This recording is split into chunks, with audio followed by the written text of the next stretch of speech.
ہے اس نے موت کا مزہ چکھا ہے۔ تو ہم اس آج کے تہذیبی ریفرنس کو آگے بڑھانے سے پہلے دعا کرتے ہیں اور اللہ تعالیٰ سے دعا کرتے ہیں، مانگتے ہیں کہ اللہ تعالیٰ چودھری احسن پریمی صاحب کو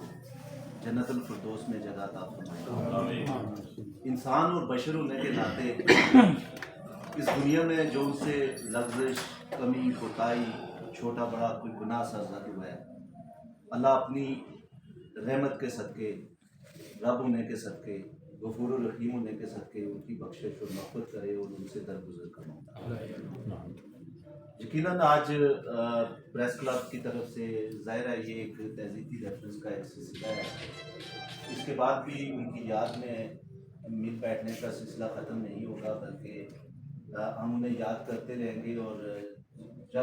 جب بھی موقع ملے گا ان کے دوست، ان کے قریبی ساتھی ساتھی بیٹھیں گے،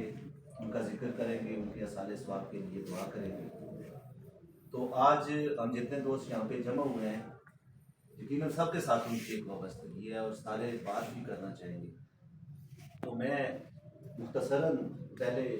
مجھے آپ نے بات کرنے کا موقع دیا، میں اس پر آپ سب کا شکر گزار بھی ہوں۔ تو میری خود بھی ان کے ساتھ ایک وابستگی تھی، شفقت اور محبت کا معاملہ تھا، ہمیشہ انہوں نے ہمارے سر پہ ہاتھ رکھا، شفقت کا معاملہ کیا، گائیڈ لائن دی، کسی مشکل میں اگر ہم تھے تو اس میں ہمارا حوصلہ بڑھایا، ہمیں رہنمائی فرمائی کہ یہ چیزیں دنیا میں کس طریقے سے آتی ہیں اور پھر چلی جاتی ہیں، حوصلہ نہیں آنا چاہیے۔ تو میں اللہ پروردگار سے یہ دعا کرتا ہوں کہ انہوں نے میرے ساتھ پرسنلی ایک لمبی داستان ہے، اگر میں بات کرنا چاہوں تو آج یقیناً آپ مانیے گا کہ میں گھنٹوں احسن پریمی صاحب کے کردار پہ، ان کی شخصیت پہ میں بات کر سکتا ہوں۔ میرے پاس اتنی لمبی ان کی ایک تفصیل ہے کہ لیکن میں مختصراً یہ اللہ تعالیٰ سے دعا کروں گا، میں اپنی بات کو یہاں پہ